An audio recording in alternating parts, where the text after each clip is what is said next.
Were you the first choice, or were there others that were considered? I don't think you know that. Yeah, I don't think she knows that. Tom, the process was, it worked the way it was supposed to. You can talk to people on the committee again. My understanding is when it started, there were about 25 people, somewhere around that on the list. It was winnowed down to about 12. Ultimately, it got down to 6, and I actually sat down with 3 people. This is the person that we chose. I'm not going to get into the details of the process, and frankly, I'm not going to answer any personal questions about what the positives and the negatives were that I discussed with the 3 people that were in, but we've had great people. I mean, think about this.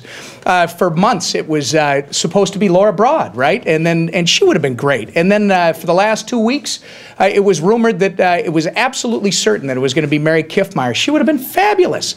Sarah Janisak was mentioned. Sarah would have been good. You've got Charlie Weaver, who was mentioned, and as of yesterday, we were told, thanks to some of you, we were told that Linda Runbeck was the choice. Thank you so much. I mean, these are all great people, and I would have felt honored to have worked with any one of them.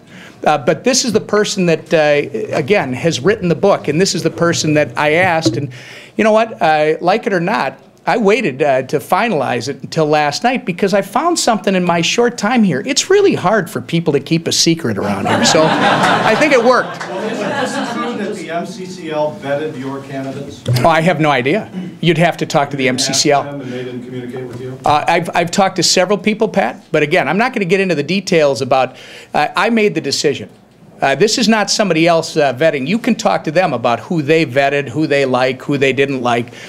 You'll have to compare it. I'm not going to give you my final list. But you won't say that they contacted you? I'll tell you again. This is the person that I chose for this job. I sure hope that all the organizations that are out there that have a stake in the future of Minnesota are as pleased as I am that she has agreed to do this, because she will be the next lieutenant governor. I've actually answered it. Here. I've told you, we've got 3 people that we came down to. I'm not going to get into the personals about, this is the person that I asked, and thankfully she said yes. Are you saying you didn't offer it to anyone else? I've answered the question, exactly.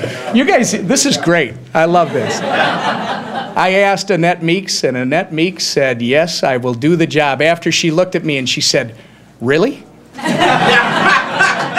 She said, I mean, we've had these discussions, and it's not fair to anybody else, because I had ongoing discussions with all 3 people that were the finalists that we were talking about. And you know what?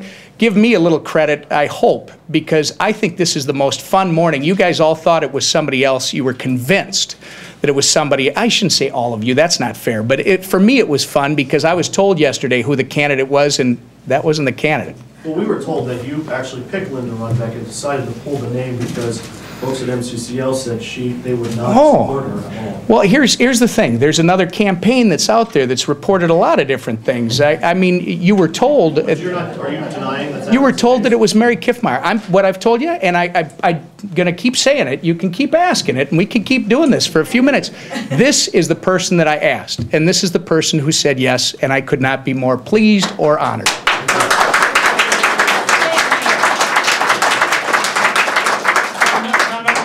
But just yesterday, your campaign manager bought EmmerRunbeck.com as well as EmmerMeeks.com. Oh, explain why that is. Interesting. I guess we'll just let you guys. What did I tell you already, Tom? I've known you for a long time. You guys are very sneaky when you start asking questions about, is it this person? Is it that person? I don't know if Rachel's here, but she was kind of fun the other day. She started asking me all kinds of questions about this person and that person, and I said, I can't tell you that. They'd absolutely have my you-know-what. No, so you know what? If it's when you're on the hockey rink, right? You drop your right shoulder to get them to move to the right, and then you drop your left shoulder and hope that they stay going to the right. And this time it worked, and we'll see how it goes in the future.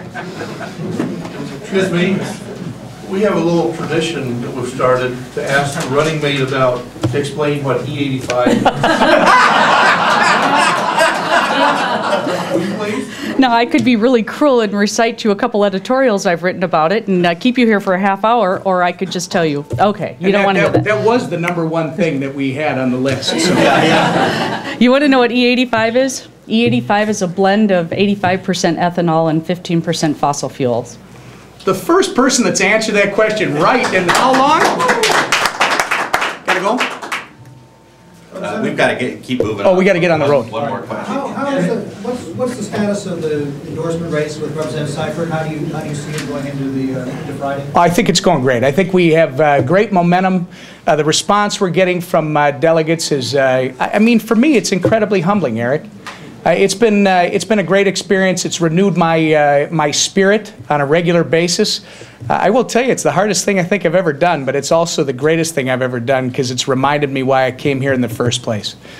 People are great, and I'm looking forward to Friday. I think Friday is going to be a great thing for the state of Minnesota. We will endorse the next governor and lieutenant governor for the state of Minnesota on Friday at the Minneapolis Convention Center. Another delegate has sent a letter to the convention regarding your DWI history and your attempts on DWI loss. Is it having an effect? Yeah, it is. I think people respect the fact that I'm upfront and honest about everything I've done in my life, whether it's 20 years ago, 30 years ago, whether it's something that I did when I was in grade school. This is real life, and the response I'm getting is, Tom, just stay strong, stand up, be who you are, we're praying for you, and we love you. And you know what? That comes from my wife, too, so that's really all that matters.